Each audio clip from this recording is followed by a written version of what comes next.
Ma'am mic off कर।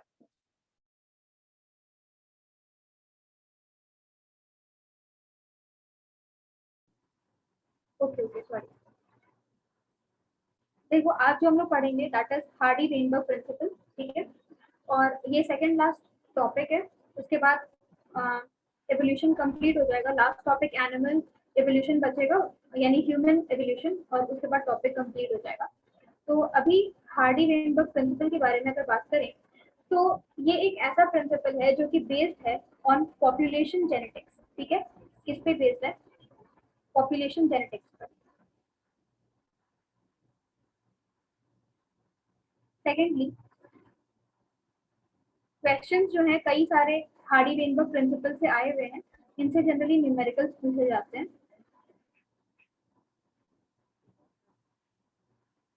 ठीक है। न्यूमेरिकल्स पूछे जाते हैं इससे जनरली। अब देखो, पॉपुलेशन जेनेटिक्स पर बेस्ड है, तो ये कहते क्या है? ये प्रिंसिपल कहता है कि जो एलिल फ्रीक्वेंसी होती है कहाँ पर, एक रैंडमली मेटिंग पॉपुलेशन में, वो कैसी होती है? स्टेबल होती है और कांस्टेंट होती है जनरेशन आफ्टर जनरेशन। एलिल का मतलब क्या होता है? एलिल एक जीन के दो कॉन्ट्रास्टिंग पेयर्स होते हैं, और सॉरी एक कॉन्ट्रास्टिंग पेयर होता है और उसमें से एक को हम कहते हैं एलिल, मतलब दोनों को ही एलिल कहते हैं। एक को डोमिनेंट एलिल कहते हैं और एक को रेसेसिव एलिल कहते हैं, जैसे कि टीटी, ठीक है। ये कोई जीनोटाइप है। अब इसके दो एलिल्स हैं, एक कैपिटल टी जो कि डोमिनेंट होता है और एक स्मॉल टी जो कि रेसेसिव होता है। उसी तरीके से हम बोल सकते हैं कि alleles are the contrasting pair of a gene, ठीक है। Alleles are contrasting pair of a gene. तो देखो यहाँ पर दो एलिल्स दे रखा है, एक है पी और एक है क्यू। तो इसमें ऐसा माना गया है इस प्रिंसिपल के अकॉर्डिंग,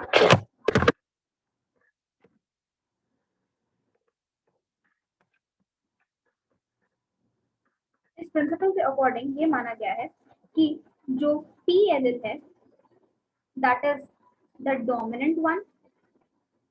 ऐसे जनरली क्या होता है कि हम डोमिनेंट एलिल को कैपिटल लेटर से दिखाते हैं और रेसेसिव वाले को स्मॉलर अल्फाबेट से। लेकिन यहाँ पर पी और क्यू के टर्म्स में बात की जा रही है, कोई दिक्कत नहीं है। और क्यू जो है वो रेसेसिव है। अब देखो ये रेसेसिव एलिल है, ये भी रेसेसिव एलिल है, तो इसी को कैपिटल ए और स्मॉल ए में भी दिखाया जा सकता है ना, कोई दिक्कत नहीं है। तो वही यहाँ पर लिखा हुआ है। लेकिन ये डोमिनेंट एलिल की क्या है? फ्रीक्वेंसी है, याद रखना। It is frequency of dominant allele and q is frequency of recessive allele, ठीक है। तो यहाँ तक बातें क्लियर है।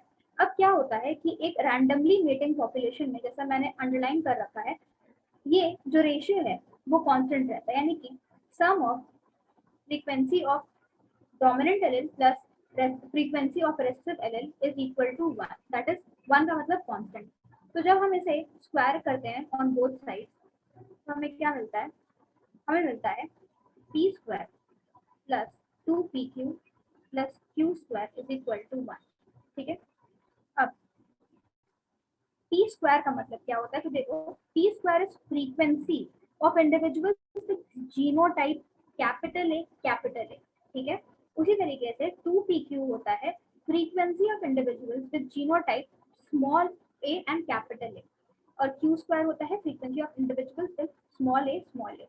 तो यहाँ पर चीजें चेंज हो गई, ठीक है। इसका मतलब क्या है कि पी स्क्वायर वैसे इंडिविजुअल्स होंगे जिनकी जीनोटाइप क्या होगी? Capital A. ये वैसे इंडिविजुअल्स होंगे जिनकी जीनोटाइप होगी capital A, sorry small A, and ये वैसे होंगे जिनकी जीनोटाइप होगी कैपिटल ए स्मॉल ए। तो अब जनरली क्वेश्चन में ऐसा दिया रहता है। क्वेश्चन कैसे आते हैं तो देखो,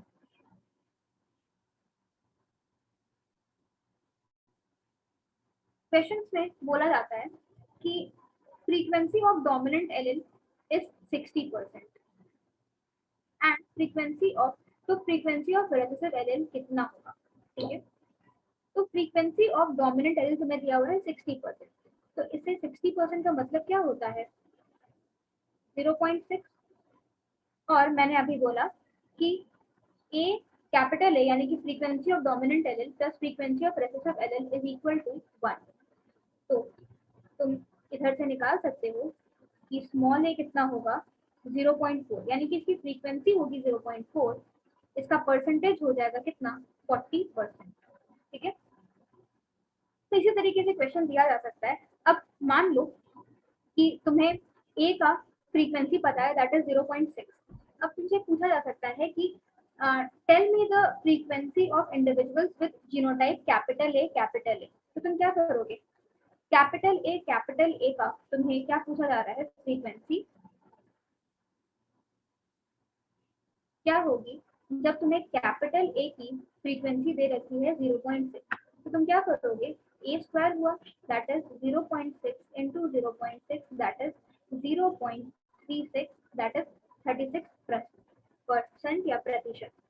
अब उसी तरीके से ए स्क्वायर की कितनी हो जाएगी, 0.4 इंटू 0.4 दैट इज 0.16, ये फ्रीक्वेंसी है और परसेंटेज हो जाएगी 16%।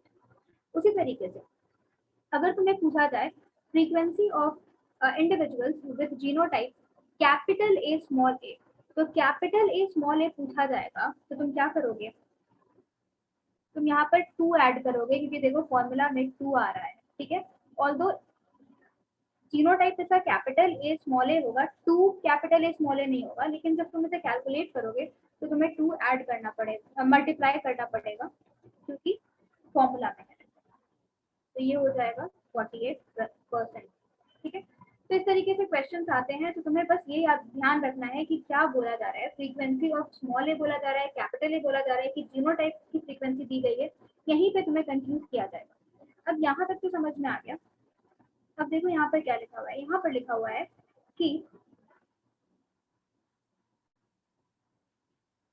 जो फ्रीक्वेंसी है वो कांस्टेंट रहती है एक रैंडमली मेटिंग पॉपुलेशन में। तो देखो 3 पॉइंट्स तुम्हें जानने पड़ेंगे फॉर हार्डी वेनबर्ग प्रिंसिपल। ठीक है, ताकि हार्डी वेनबर्ग प्रिंसिपल फॉलो हो। और वो 3 पॉइंट्स क्या क्या है, तो देखो पहला है कि रैंडमली मेटिंग पॉपुलेशन होना चाहिए।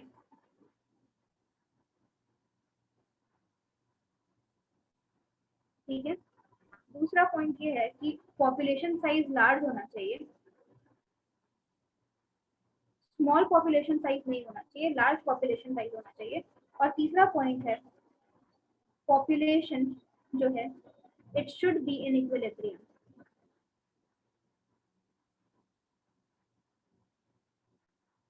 ठीक है, अब पॉपुलेशन जो है वो इक्विलिब्रियम में कैसे रहेगी, तो पॉपुलेशन, ये दोनों चीज तो चलो हम कर सकते हैं कि रैंडमली मेक करा सकते हैं, पॉपुलेशन साइज को लार्ज कर सकते हैं, लेकिन population should be in equilibrium. तो पॉपुलेशन इक्विलिब्रियम में कैसे रहेगी, अगर 5 चीजें, 5 फैक्टर्स आर एब्सेंट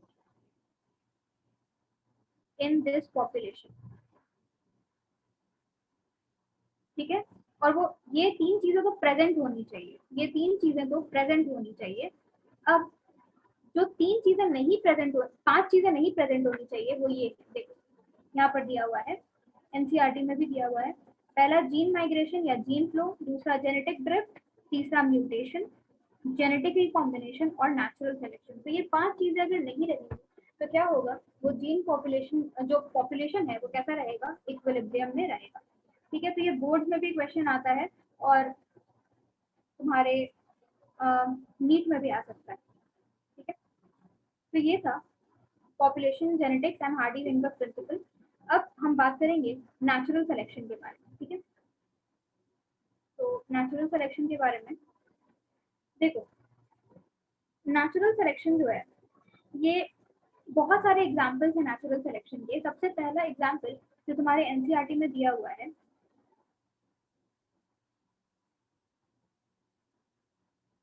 वो है इंडस्ट्रियल मेलानाइजेशन का, या फिर मेलानिज्म। ठीक है, इंडस्ट्रियल मेलानिज्म, तो ये जनरली इंग्लैंड में देखा गया था, क्योंकि सबसे पहले जो इंडस्ट्रियल रेवोल्यूशन थी वो इंग्लैंड में ही स्टार्ट हुई थी। तो इसमें क्या देखा गया था कि before industrialisation,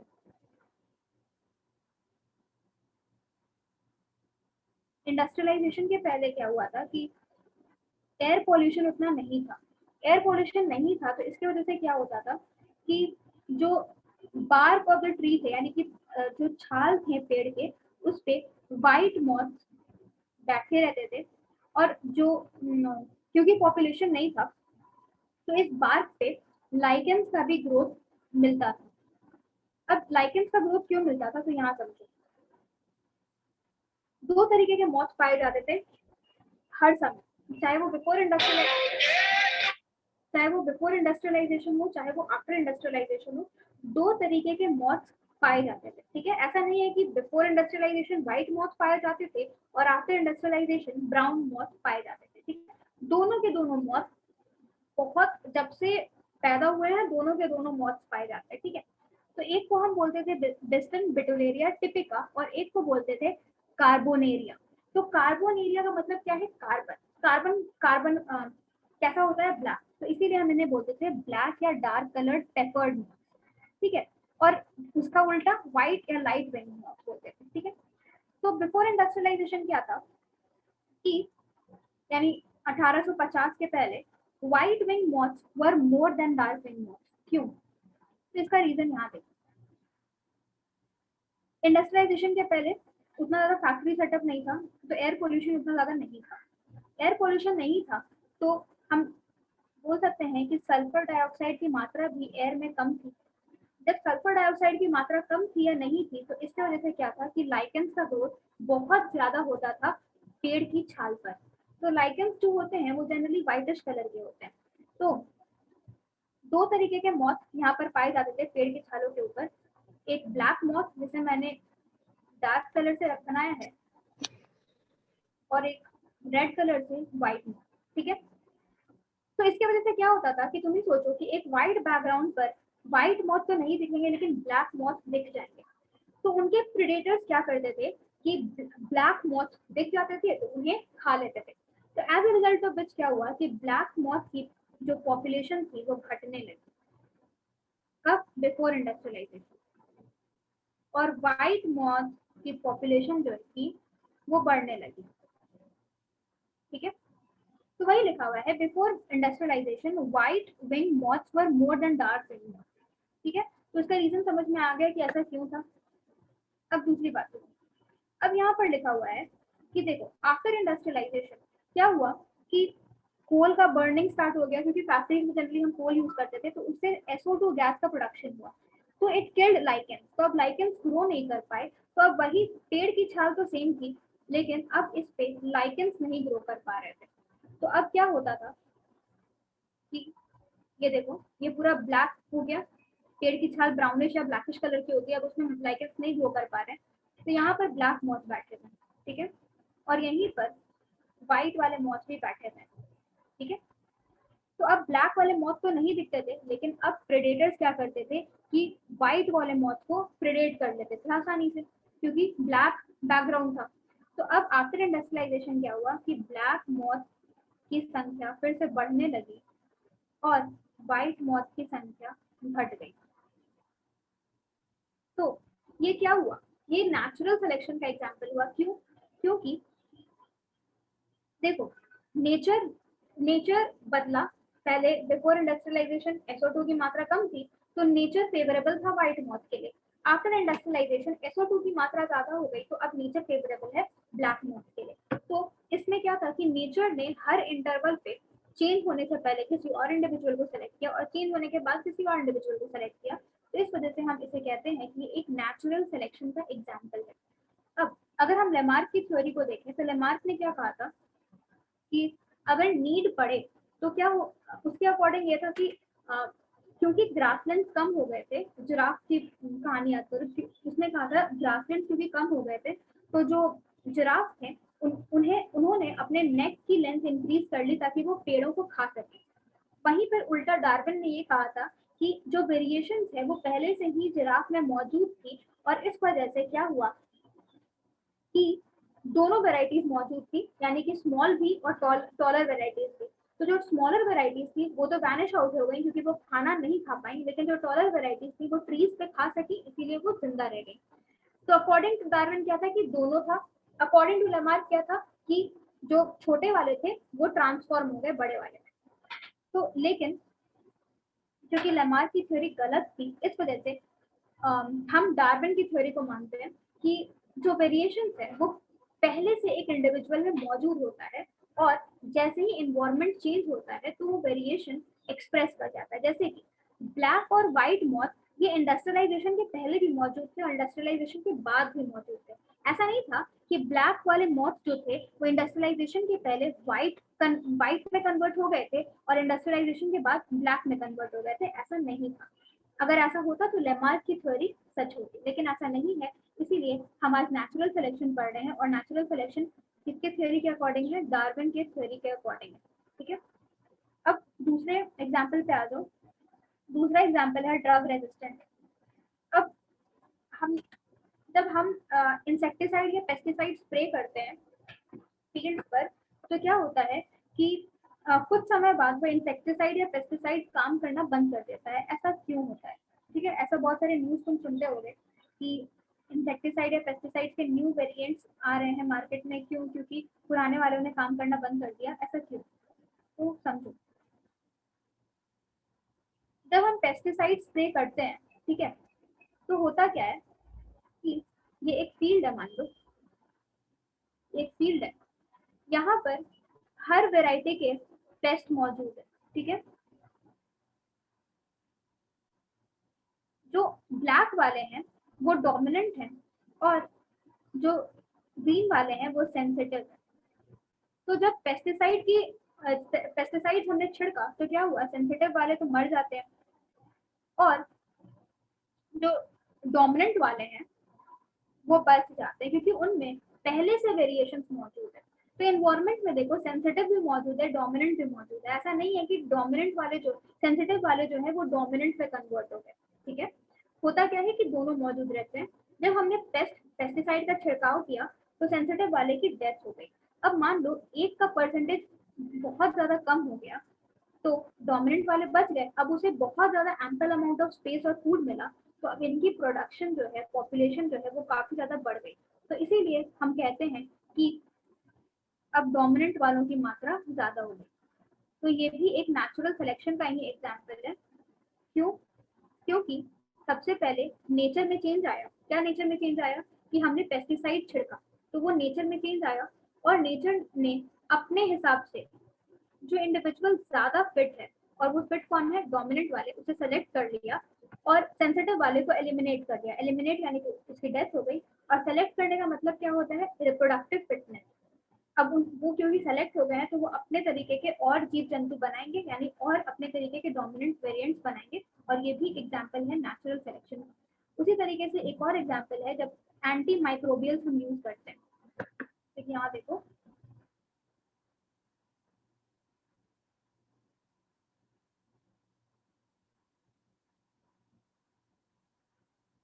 this is also true against microbes. यानी कि जब हम एंटी माइक्रोबियल से एंटीबायोटिक्स यूज करते हैं तो कुछ दिनों तक तो क्या होता है कि वो काम करती है, लेकिन फिर कुछ दिनों बाद वो काम करना बंद कर देती है। क्यों? क्योंकि हमारे बॉडी में दोनों तरीके के बैक्टीरिया प्रेजेंट होते हैं, सेंसिटिव भी और डोमिनेंट भी। तो जब एंटी माइक्रोबियल से एंटीबायोटिक्स हम यूज करते हैं तो होता क्या है कि सेंसिटिव वाले तो मर जाते हैं और जो डोमिनेंट वाले बचते हैं उसके खिलाफ जो डोमिनेंट वाले बचते हैं अब उन्हें एम्पल स्पेस, एम्पल फूड मिलता है तो वो मल्टीप्लाई करना शुरू कर देते हैं। इसीलिए हम बोलते हैं कि ये एंटीबायोटिक्स तो कुछ दिनों तक मेरे पर काम की, फिर काम करना बंद कर दी। ठीक है, तो अगेन दोनों वेराइटीज पहले से प्रेजेंट थे, लेकिन नेचर में जब चेंज आया तो वो एक को सेलेक्ट करती है और दूसरे को एलिमिनेट कर देती है। ठीक है, अब देखो, एवोल्यूशन जो होता है, यहाँ पे लिखा हुआ है एनसीईआरटी की लाइन में, evolution is not a directed process in the sense of determinism. यानी कि इसका मतलब क्या है? It is a stochastic process, यानी कि बाय चांस होता है, based on events in nature and mutation in organisms. इसका मतलब ये है कि हम क्या तुम पहले से ऐसा मान लो इंडस्ट्रियलाइजेशन नहीं हुआ है तो तुम पहले से इसके बारे में निश्चय नहीं कर सकते, यानी कि प्रिडिक्ट नहीं कर सकते कि जब इंडस्ट्रियलाइजेशन होगा तो सिर्फ और सिर्फ व्हाइट मॉथ मरेंगी या ब्लैक मॉथ बचेंगी। ऐसा तुम प्रेडिक्ट नहीं कर सकते। ठीक है, कुछ भी हो सकता है, कभी भी हो सकता है। ये बाय चांस इवेंट है। तुम कुछ भी बोलते हैं ना कि प्रेडिक्शन तुम पहले से नहीं कर सकते। जैसे हम ज्योतिषी के पास जाते हैं अपना प्रेडिक्शन कराने, उस तरीके से तुम एवोल्यूशन में प्रेडिक्ट नहीं कर सकते कि ये ऑर्गेनिज्म आगे जाके बचेगा या जिंदा रहेगा। हो सकता है वो आज जिंदा है, कल उसकी मात्रा कम हो जाए और परसों उसकी मात्रा ज्यादा हो जाए। ऑल डिपेंड्स अपॉन नेचर, कि नेचर कैसे रुख बदलती है उसके हिसाब से सब कुछ होता है। ठीक है, जैसे कि हमें पता नहीं था कि 2020 में इतना बुरा वायरस यानी कोरोना वायरस आएगा, ऐसा किसी ने अनुमान नहीं लगाया था, है ना। तो ये नेचर में चेंज आया जिसकी वजह से कोविड आया और बहुत लोगों ने अपनी जान गंवाई। तो ये हम प्रेडिक्ट नहीं कर सकते कि फिर से कुछ ऐसा आएगा या नहीं आएगा। तो वही है कि एवोल्यूशन जो होता है ये बाई चांस इवेंट होता है। तो जब नेचर चेंज होगी तो जो डोमिनेंट स्पीशीज है अगर वो बच गए तो वो अपने तरीके के प्रोड्यूस करेंगे, और अगर वो मर गए तो उनकी स्पीशीज वहीं पे खत्म हो जाएगी। ठीक है, अब ये हुआ सेकंड स्लाइड। अब यहाँ पर आ जाओ, एक और एग्जाम्पल होता है, ये अफ्रीकन पॉपुलेशन में देखने को मिलता है। मुझे नहीं पता कि तुमने सिकल सेल एनीमिया पढ़ा है कि नहीं। स्टिल सिकल सेल एनीमिया एक डिजीज होती है, ठीक है, एक डिसऑर्डर होता है, जेनेटिक डिसऑर्डर होता है। इसमें क्या होता है कि हीमोग्लोबिन में दो चेन्स पाए जाते हैं, अल्फा और बीटा। ये सारी इन्फॉर्मेशन तुम्हारे एनसीईआरटी में दी गई है, कोई भी ऐसा इन्फॉर्मेशन नहीं है जो मैं एमबीबीएस के फर्स्ट ईयर से बता रही हूँ। ठीक है, हीमोग्लोबिन में दो चेन्स पाए जाते हैं, अल्फा चेन और बीटा चेन। तो बीटा ग्लोबुलिन चेन के 6th पोजीशन पे अमाइनो एसिड में म्यूटेशन हो जाता है, पॉइंट म्यूटेशन हो जाता है, जिसकी वजह से GAG यानी कि गैग बन जाता है गुग, GUG यानी A is replaced by U, यानी गैग बन गया गुग। और गैग वाज, इसका मतलब क्या है कि अब अमाइनो एसिड ये चेंज हुआ तो ये कोड कर रहा था ग्लूटामिक एसिड के लिए, अब ये कोड करेगा वैलिन के लिए, यानी अब ग्लूटामिक एसिड नहीं बनेगी, अब बनेगा वैलिन। तो इसके वजह से क्या होता है कि अंडर लो ऑक्सीजन टेंशन आरबीसी में पॉलीमराइजेशन हो जाता है और उनकी शेप चेंज हो जाती है। ओरिजिनली शेप ऐसी थी, अब वो कैसी हो जाती है, सिकल शेप, यानी कि कुछ इस तरीके से वो हो जाती है। इसे हम कहते हैं सिकलिंग ऑफ आरबीसी। ठीक है, तो ये सिकल शेप आरबीसी होता है। तो ये था सिकल सेल एनीमिया। अब इसमें जो जीन रिस्पॉन्सिबल होते हैं दैट इज HbS। HbA जो जीन होते हैं ये नॉर्मल जीन होते हैं। जब इस जीन में म्यूटेशन होता है तो HbS जीन बन जाते हैं, इसीलिए ये है म्यूटेटेड जीन। ठीक है, तो अब देखो कुछ इंडिविजुअल्स ऐसे, क्योंकि हम लोग डिप्लॉयड है तो हमारे पास दो क्रोमोसोम प्रेजेंट होते हैं, है ना। तो किसी किसी में मान लो दोनों के दोनों क्रोमोसोम्स पर HbA है, यानी कि नॉर्मल जीन है, यानी कि वो नॉर्मल आरबीसी शो करेगा। किसी किसी के दोनों क्रोमोसोम पर अगर HbS है तो वो सिकल शेप्ड आरबीसी शो करेगा। और किसी किसी में हो सकता है एक में A हो और एक में S हो, क्योंकि हम लोग डिप्लॉयड है, हमारे सारे क्रोमोसोम्स जो होते हैं 2 in नंबर होते हैं। ठीक है, एक पेयर में होते हैं। तो अगर एक में A है एक में S है तो वैसे ऑर्गेनिज्म को हम कहते हैं हेटेरोजाइगस। तो देखो जो HbS वाले हैं यानी कि वो completely sickle shaped RBC carry करेंगे तो उनकी डेथ हो जाती है अर्ली स्टेज में। ठीक है, जो हेटेरोजाइगस हैं और जो नॉर्मल आरबीसी वाले हैं वो जिंदा रह जाते हैं। ठीक है, उनकी डेथ नहीं होती है क्योंकि नॉर्मल आरबीसी वाले तो ऑब्वियसली उनका 100% जो है वो आरबीसी नॉर्मल है, इनका आरबीसी 50% नॉर्मल है, 50% तो नॉर्मल है ना, इसलिए ये जिंदा रह जाते हैं। ठीक है, ये कैरियर की तरह काम करते हैं। अब अफ्रीका में एक अलग सिनेरियो देखने को मिला। अफ्रीकन में क्या देखने को मिला, यहाँ तक तो इनहेरिटेंस की बात हुई, तो तुम्हें principle of inheritance and variation में पढ़ना था। अबाउट एवोल्यूशन की बात करते हैं। अफ्रीकन पॉपुलेशन में काफी ज्यादा अमाउंट में मलेरिया होता था। तो पहले तो डेथ बहुत ज्यादा होती थी, जब बाद में देखा गया तो ऐसा पाया गया कि डेथ की मात्रा कम हो गई है। ठीक है, ऐसा क्यों हुआ? तो जब हमने उसके उसके सैम्पलिंग की, उसकी जीनोटाइप की पता की, उस ह्यूमन जो ह्यूमन अफ्रीका में रहते हैं यानी अफ्रीकन इंडिविजुअल्स की, तो हमें पता चला कि उनकी जो जीनोटाइप है इट इज HbA-HbS। ठीक है, यानी कि उनके एक क्रोमोसोम पे तो A वाला जीन है और एक में म्यूटेटेड जीन। ठीक है, तो HbA-HbS होने की वजह से क्या हुआ कि इनका 50% आरबीसी तो इस तरीके से होगा यानी नॉर्मल शेप का, और 50% जो होगा वो सिकल शेप का होगा। तो मलेरिया का जो पैरासाइट है दैट इज प्लाज्मोडियम, वो इस आरबीसी में जाकर अपने लाइफ साइकिल को कैरी आउट नहीं कर पाए। तो इसकी वजह से क्या हुआ कि ये एक नेचुरल सिलेक्शन का एग्जांपल हो गया उन इंडिविजुअल्स में जिनकी जीनोटाइप थी HbA-HbS। ठीक है, क्योंकि अब ये मलेरिया की वजह से उनकी डेथ नहीं होगी, क्योंकि मलेरियल पैरासाइट अब उस आरबीसी में जाके यानी सिकल शेप आरबीसी में जाके मल्टीप्लाई नहीं कर पाएगा।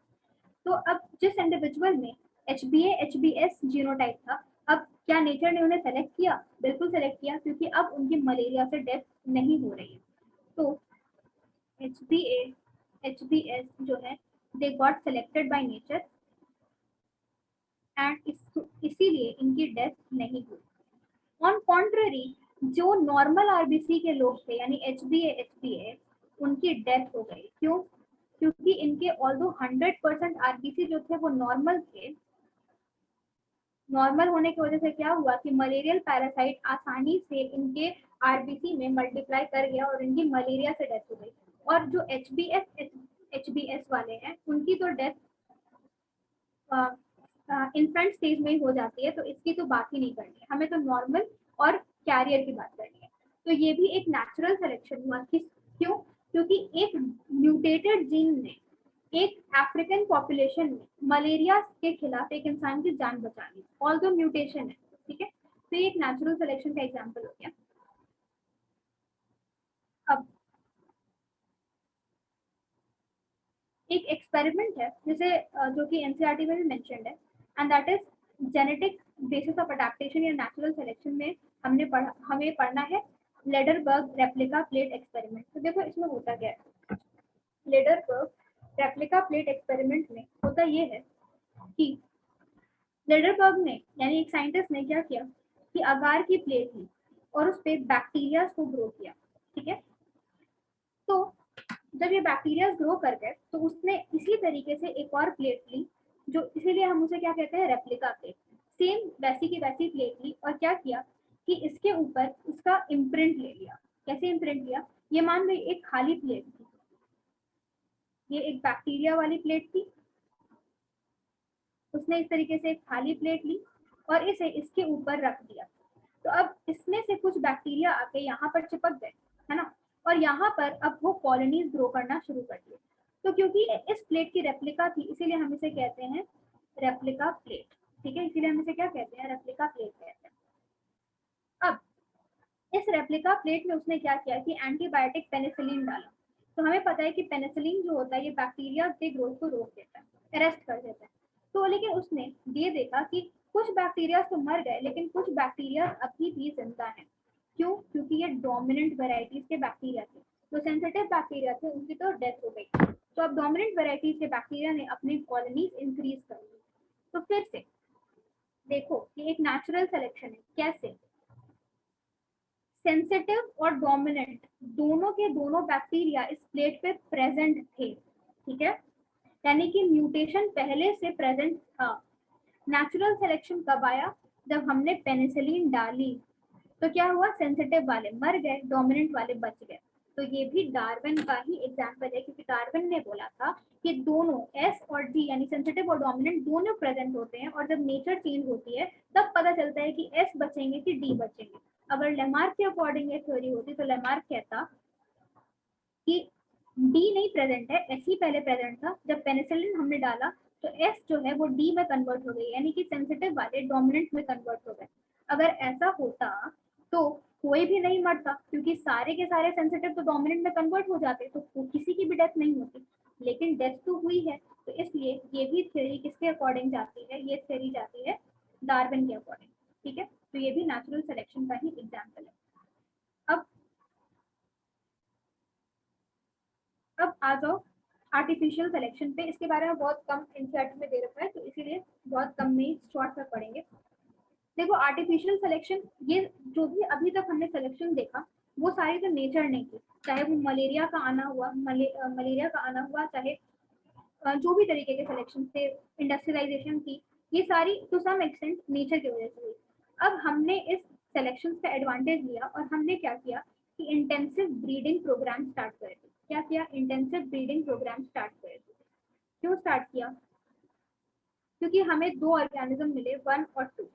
तो 1 में कुछ खूबियां थी, 2 वाले में कुछ खूबियां थी। हमें दोनों को जोड़कर एक 3 बनाना था, जिसमें 1 की भी खूबियां प्रेजेंट हो और 2 की भी खूबियां प्रेजेंट हो। तो हमने क्या किया कि बहुत जनरेशन तक 1 और 2 को ब्रीड कराया ताकि 3 बन सके। ठीक है, तो उसमें आता है बहुत सारे ब्रीड, जैसे कि डॉग के ब्रीड, जैसे कि जर्मन शेफर्ड हो गया, हस्कीज हो गए, ये सारे बहुत साल तक ब्रीडिंग कराने के बाद ये आज हुए हैं। तो क्योंकि ये ब्रीडिंग किसने कराई, ह्यूमंस ने कराई, फोर्सफुली कराई, इसीलिए हम इसे कहते हैं आर्टिफिशियल सिलेक्शन। ठीक है, क्योंकि हमने ये ब्रीडिंग कराई है। उसी तरीके से बहुत सारे, जैसे कि हमने कोल वॉट से बहुत सारे डिफरेंट डिफरेंट प्लांट्स उगाए, जैसे कि कैबेज जो आज तुमको देखने को मिलता है, इसके अलावा कोल रबी, केल, ब्रोकोली, कॉलीफ्लावर, ये सारे के सारे जो है इसी तरीके के ब्रीडिंग प्रोग्राम से बने हुए हैं। ठीक है, उसी तरीके से एक पिजन की वैरायटी भी, that is rock wild pigeon, उसमें हमने बहुत बार ब्रीडिंग करा के ये 3 वैरायटीज जनरेट कराई। तो ये इतनी इंपॉर्टेंट नहीं है, ऑल्दो ये बहुत इंपॉर्टेंट है। ठीक है, तो ये हुई आर्टिफिशियल सिलेक्शन की बातें। अब जो हमें पढ़ना है, that is very important topic, इसे ढंग से देखना, क्योंकि ये एनसीईआरटी में एक चार्ट के फॉर्म में दिया हुआ है। Types of natural selection. ठीक है, नेचुरल सिलेक्शन हमने पढ़ लिया कि डार्विन ने कराया था। अब देखो टाइप्स इसके पढ़ते हैं, तो इसका यूनिट इंपॉर्टेंट है कि इसका यूनिट होता है इंडिविजुअल। ठीक है, और ये 3 टाइप का होता है, स्टेबलाइजिंग, डायरेक्शनल और डिसरप्टिव। अब ये तीनों क्या है तो समझो। ये एक नॉर्मल ग्राफ है जहाँ पे वाई एक्सिस पे हमने नंबर ऑफ इंडिविजुअल्स प्लॉट किया है और एक्स एक्सिस पे कैरेक्टर्स प्लॉट किया है। तो अब देखो ये एक ओरिजिनल पॉपुलेशन है। ठीक है, इसमें भी कोई भी नेचुरल सिलेक्शन हमने नहीं देखा। तो फॉर एग्जाम्पल मान लो कि जो कैरेक्टर हम अभी स्टडी करेंगे दैट इज हाइट।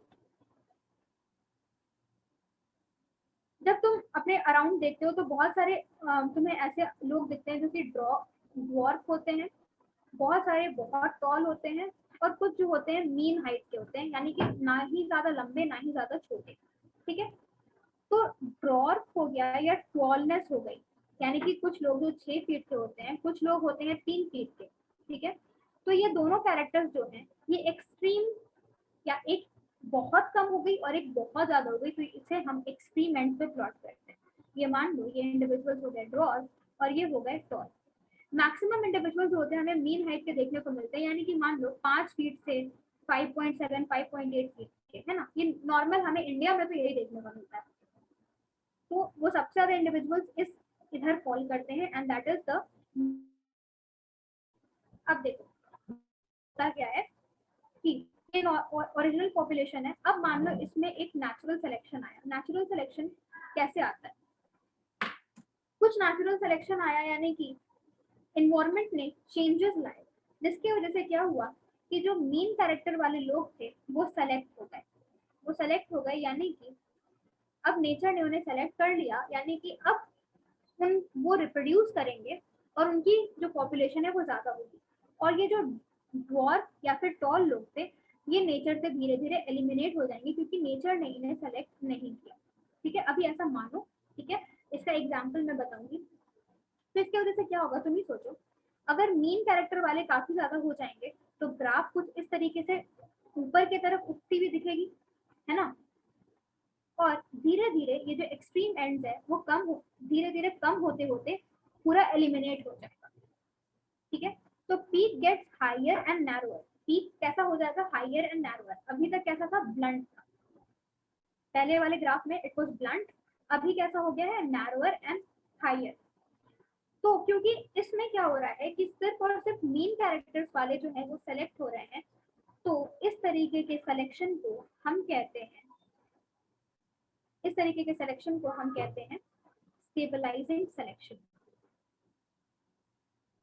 ध्यान से सुनना, स्टेबलाइजिंग सिलेक्शन में सिर्फ और सिर्फ मीन कैरेक्टर वैल्यू जो होती है वो सेलेक्ट होती है। ध्यान से सुनना फिर से, स्टेबलाइजिंग में जो मीन कैरेक्टर वैल्यू होती है सिर्फ और सिर्फ वही सेलेक्ट होती है। और ये किस टाइप के इन्वायरमेंट में होता है, ये वैसे इन्वायरमेंट में होता है जिसमें चेंजेस कैसे होते हैं, कांस्टेंट, यानी कि अब उसमें कोई चेंज नहीं हो रहा है, इन्वायरमेंट कांस्टेंट हो चुका है। ठीक है, चेंजिंग नहीं है नेचर। अब इसका एग्जांपल क्या है, बहुत समय पहले क्या था कि जब बच्चे बच्चे होते थे तो उनका जो वेट रहता था वो जनरली 4 पाउंड से लेकर के 10 पाउंड तक रहता था, यानी कुछ में 4 पाउंड रहता था और मैक्सिमम 10 पाउंड रहता था। तो 4 पाउंड वाला तो बहुत कम हो गया, तो ये एक एक एक्सट्रीम को रिप्रेजेंट कर रहा है, और 10 पाउंड वाला क्योंकि बहुत ज्यादा हो गया तो ये दूसरे एक्सट्रीम को रिप्रेजेंट कर रहा है। तो इसकी वजह से क्या होता था कि मोर्टेलिटी रेट बहुत ज्यादा हाई रहती थी, क्योंकि बहुत कम होना भी अच्छी बात नहीं है और बहुत ज्यादा होना भी अच्छी बात नहीं है। तो जो भी इंडिविजुअल्स जनरली 5 या 5.7 पाउंड के रहते थे, नेचर ने क्या किया, उन्हें सेलेक्ट कर लिया। क्यों? क्योंकि ना तो वो बहुत कम है ना तो वो बहुत ज्यादा है। तो इसकी वजह से क्या हुआ कि मोर्टेलिटी रेट पे घट गई। ठीक है, तो ये एक स्टेबलाइजिंग सिलेक्शन में आया। ओके, क्योंकि इसमें क्या है, mean character value that is 5.7 pound select हुआ, इसीलिए यहाँ पर एग्जांपल में दिया हुआ है वेट ऑफ न्यूबॉर्न बेबी। आजकल के बच्चे जो होते हैं जनरली इतने ही पाउंड के होते हैं, कोई बहुत ज्यादा या बहुत कम नहीं होता है। अब देखो सेकंड सिलेक्शन क्या था। सेकंड एग्जांपल है इंडस्ट्रियल मेलानिज्म या फिर डीडीटी रेजिस्टेंट पेस्ट का। इसमें देखो हुआ क्या,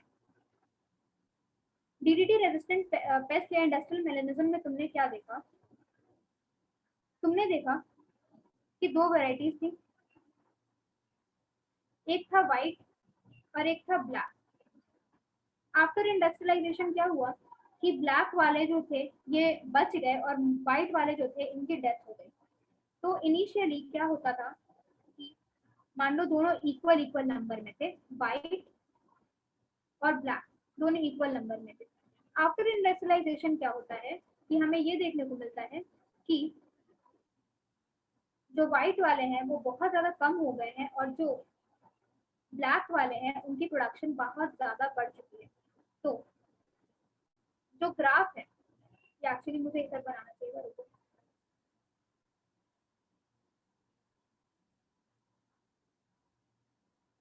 तो जो ग्राफ है वो कुछ इस तरीके से दिखेगा,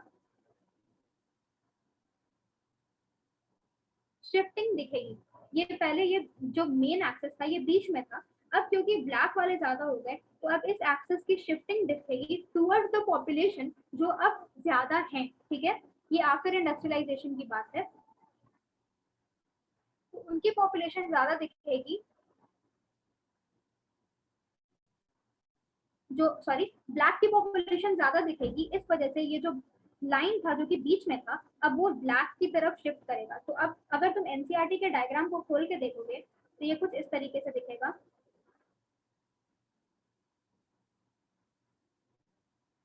देखो शिफ्ट हुआ ना, peak is shifted in one direction, in fact peak भी शिफ्ट होगा एक डायरेक्शन में। ठीक है, तो ये था एक एग्जांपल जो कि इंडस्ट्रियल मेलानिज्म का था।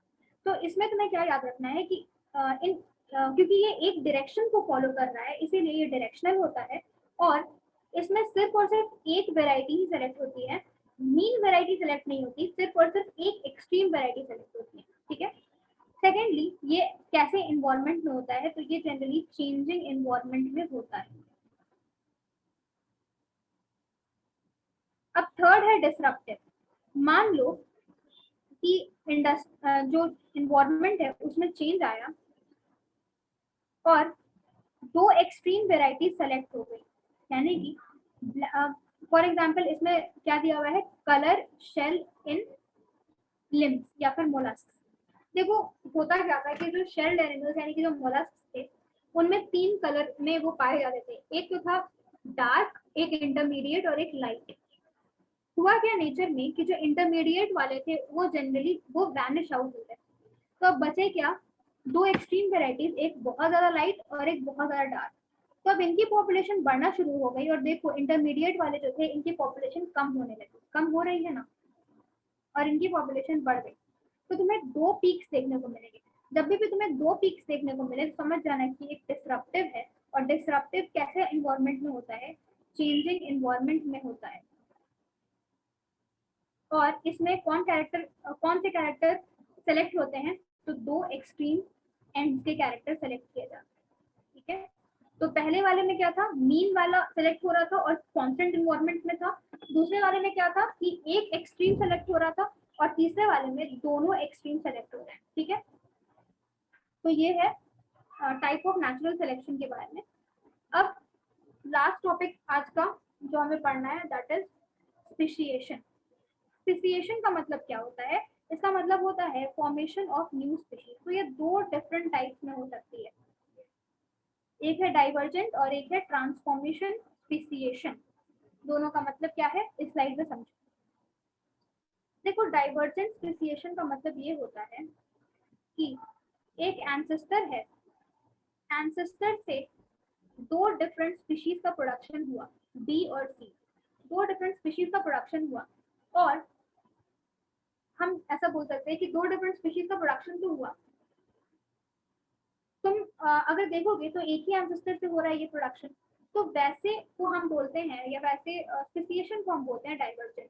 वहीं पे अगर तुम ट्रांसफॉर्मेशन की बात करो तो नाम से ही समझ में आ रहा है ट्रांसफॉर्म होना। इसमें क्या होता है कि एंसेस्टर जो है वही एक न्यू स्पीशीज में ट्रांसफर हो जाता है, ठीक है। यहाँ पे क्या था कि एंसेस्टर दो डिफरेंट स्पीशीज को जन्म दे रहा था, यहाँ पर एंसेस्टर खुद ही एक नए स्पीशीज में ट्रांसफर हो जा रहा है, ठीक है। तो अगर मैं पूछूं कि किसमें नंबर ऑफ इंडिविजुअल्स इंक्रीज होंगे तो तुम क्या बोलोगे? ऑब्वियसली बात है कि वो डाइवर्जेंट स्पेसिएशन होगा, क्योंकि इसमें एक एंसेस्टर से दो डिफरेंट एंसेस्टर्स का प्रोडक्शन होता है। ट्रांसफॉर्मेशन में वही एंसेस्टर जो है वो नए स्पीशीज में बढ़ जा रहा है या चेंज हो जा रहा है, ठीक है।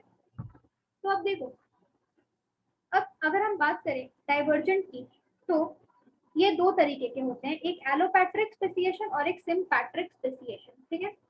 एलो का मतलब होता है डिफरेंट और पैट्रिक का मतलब होता है प्लेस। वैसे ही सिम का मतलब होता है सेम और पैट्रिक का मतलब होता है अगेन प्लेस। ध्यान से सुनना, अगर ये जो ए एंसेस्टर है ये जब बी और सी को जन्म देता है, यानी कि बी और सी दो स्पीशीज को बनाता है, तो अगर इन दोनों के बीच में एक दीवार खड़ी होता है, यानी कि मान लो कि एक ज्योग्राफिकल बैरियर आता है, मान लो ये जो बी है ये एक आइलैंड पे चला गया और सी है वो दूसरे आइलैंड पे चला गया, ठीक है, और उनके बीच में एक समुद्र है, ठीक है।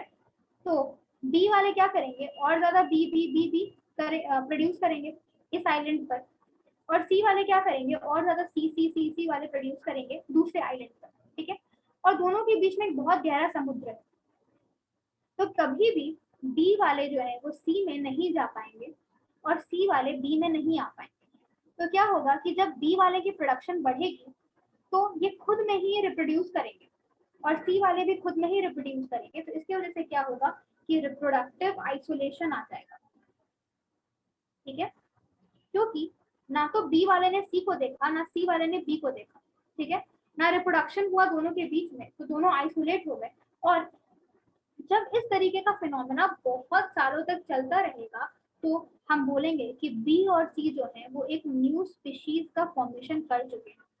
ये हम कब बोलेंगे कि मान लो कि हमने जबरदस्ती एक बी वाले को यहाँ पर ऐड कर दिया और इसने सी वाले के साथ मेटिंग भी कर ली, लेकिन अगर ये फर्टाइल ऑफस्प्रिंग यानी कि ये ऑफस्प्रिंग ही नहीं बना पाए तो हम कहेंगे रिप्रोडक्टिव आइसोलेशन आ चुका है। क्योंकि बी और सी वाले ने अगर मेटिंग कर भी ली, गलती से वो तैर के चला भी गया बी वाला सी के पास, ठीक है, मेटिंग हो भी गई, तभी भी ऑफस्प्रिंग का प्रोडक्शन अगर नहीं होगा तो हम कहेंगे कि दोनों अलग अलग स्पीशीज हैं। तुमने अपने क्लास 11 के चैप्टर में ये चीज पढ़ रखा है रिप्रोडक्टिव आइसोलेशन के बारे में, कि स्पीशीज जो होती है वो एक ही, जब जैसे कि जो ह्यूमन स्पीशीज है वो सिर्फ और सिर्फ ह्यूमन स्पीशीज के साथ ही मेट करके एक फर्टाइल या फिर एक ऑफस्प्रिंग का प्रोडक्शन कर सकते हैं। ऐसा नहीं है कि एक ह्यूमन स्पीशीज जो है एक नॉन ह्यूमन प्राइमेट के साथ मेट करे और वो एक ऑफस्प्रिंग का प्रोडक्शन कर दे, ऐसा नहीं हो सकता। तो इस वजह से हम, चाहे वो ह्यूमन हो चाहे वो प्राइमेट हो, दो डिफरेंट स्पीशीज है, ठीक है। तो ये था, क्योंकि ये दो डिफरेंट आइलैंड पे हुआ इसीलिए हम बोलते हैं डिफरेंट प्लेस एलोपैट्रिक। अगर मान लो सेम प्लेस पे अगर ये चीज हो तो उसे हम कहते हैं सिम्पैट्रिक। अब ये कैसे होगा तो समझो,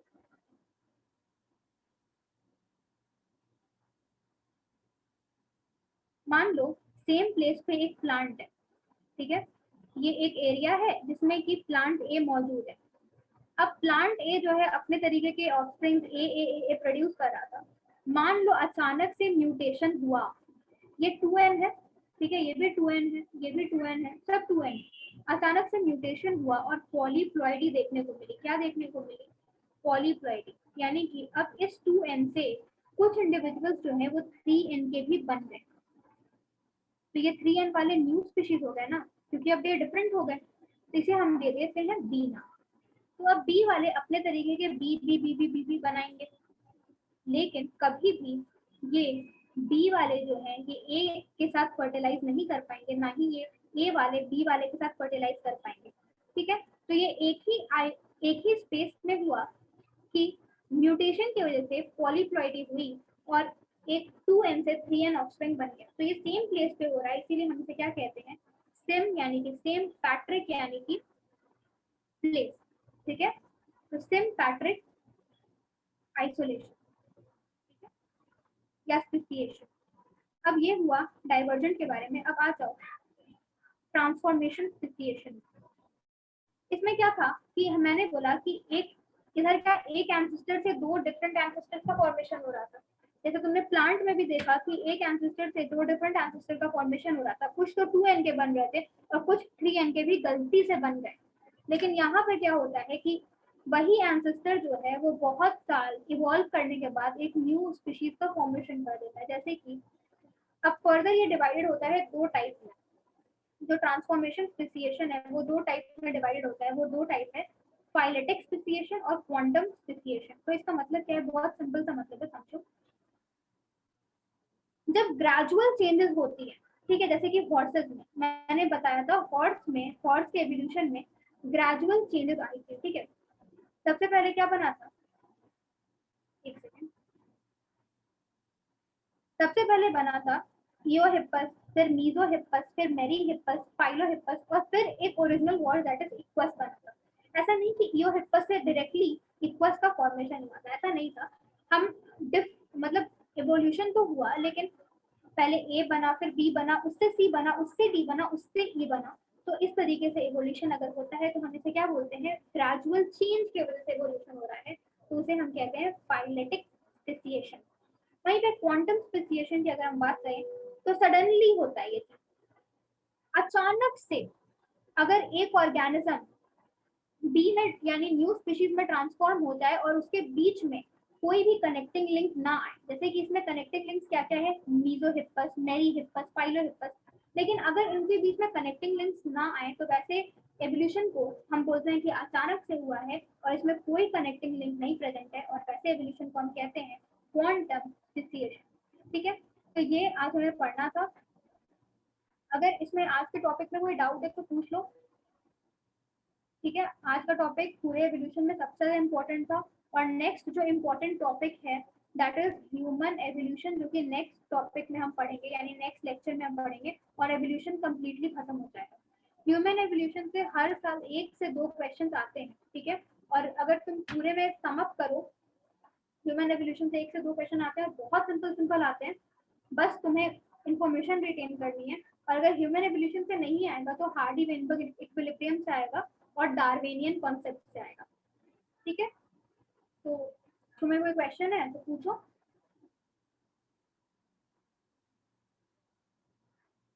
वैसे आज का लेक्चर रिकॉर्डेड है, तुम अगर चाहो तो फिर से जाके इसे रिव्यू कर सकते हो, है ना। वैसे बेटर तो होता है क्लास में ही सब चीज रिटेन करना, क्योंकि वैसे टाइम ज्यादा ही वेस्ट होता है। कि अगर तुम मेरी भी इधर भी लेक्चर सुनोगे, फिर घर बैठ के भी फिर मेरा ही लेक्चर देखोगे तो टाइम वेस्ट होगा। बेटर होता है कि लेक्चर अभी सुनो और फिर उसी नोट्स को बार बार रिवाइज करो और क्वेश्चन सॉल्व करो, वो ज्यादा इफेक्टिव होता है मेरे अकॉर्डिंग। तो किसी को कोई क्वेश्चन है तो जल्दी से पूछ लो।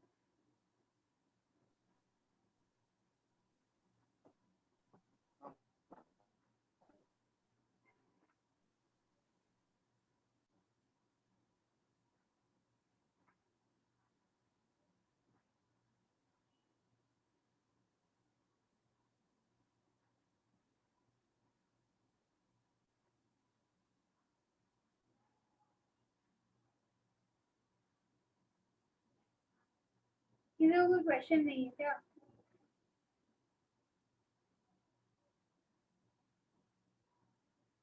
ठीक है, तो फिर किसी को कोई क्वेश्चन नहीं है तो ठीक, अच्छी बात है। किसी को कोई क्वेश्चन ही नहीं पूछना है तो मॉड्यूल सॉल्व कर लेना इसके और एनसीईआरटी पढ़ लेना, और अगर कोई डाउट्स हो तो पूछ लेना।